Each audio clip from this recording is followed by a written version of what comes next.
కళలు కాల్నిర్మాతాలు. కళ్ళకు ఒక మాయ ఉంది. అవి కాలం కాన్వాస్ ను రంగులతో నింపుతాయి. ఆశయాలు ఎగిసిపడుతుంటే సంవత్సరాలు కరిగిపోతాయి. మనం క్షణికమైన కృష్ణాను వెంబడిస్తాము. ఆశతో హృదయాలు ఉద్వేగభరితంగా ఉంటాయి. ప్రతి సూర్యోదయం కొత్త ప్రారంభాల గురించి, విస్తారమైన అవకాశాల గురించి గుసగుసలాడుతుంది. కాలం అనేది నిర్దినది. అది దాని మార్గాన్ని తానే చెక్కుకుంటుంది. అది మన ఆత్మలపై చెరగని ముద్రలను వేస్తుంది. అనుభవాలు నునుపుగా ఉన్న రాయడల్లాగా మన గతాన్ని జిపాపకం చేస్తాయి. మనం వాటి బరువును మోస్తాము. వాటి పాహాలు మనలో లోతుగా చెక్కబడి ఉంటాయి. అయినప్పటికీ మనం కనిపించని దాని వైపు ఆకర్షితులై ముందుకు సాగుతాము. భవిష్యత్తు విప్పుతుంది.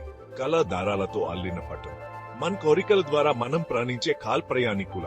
మన హృదయాల నిశ్శబ్దంలో మనం సాధనలో సాంత్వన పొందుతాము.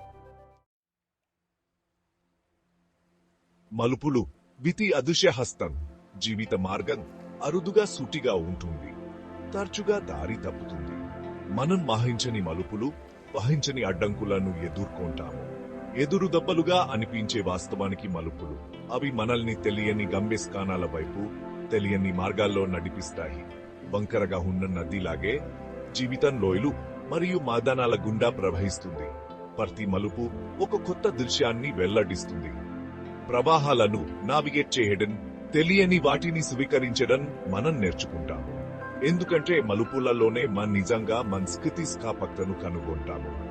నష్టం అనిపించేది తరచుగా గొప్పతనానికి దారి తీస్తుంది. మూసి ఉన్న తలుపు కొత్త దిగ్గపహానికి కిటికీని తెరుస్తుంది. గమ్యస్థానం కనిపించనప్పుడు కూడా ప్రయాణాన్ని విశ్వసించడం మనం నేర్చుకుంటాము.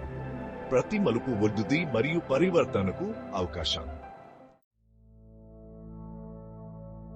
ఏకాంతం స్వీయకరలో ఒకవేళ జీవిత ప్రయాణం పంచుకున్నప్పటికీ చివరికి ఒంటరిగా ఉంటుంది.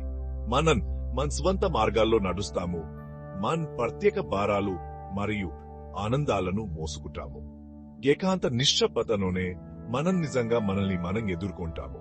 నిశ్శబ్ద క్షణాల్లో మన ఆత్మల గుసగుసలు మనం వింటాము. మన భయాన్ని ఎదుర్కొంటాము. మన బలాన్ని గుర్తిస్తాము. మన ఉనికి యొక్క సంక్లిష్టతలను అర్థం చేసుకోవడం ప్రారంభిస్తాము. ఈ ఆత్మ పరిశీలన ప్రయాణం తరచుగా ఒంటరిగా ఉంటుంది.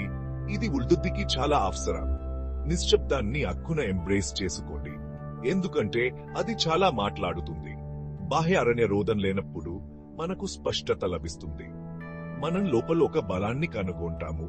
మనకు ఎన్నడూ తెలియని స్థితిస్థాపకత.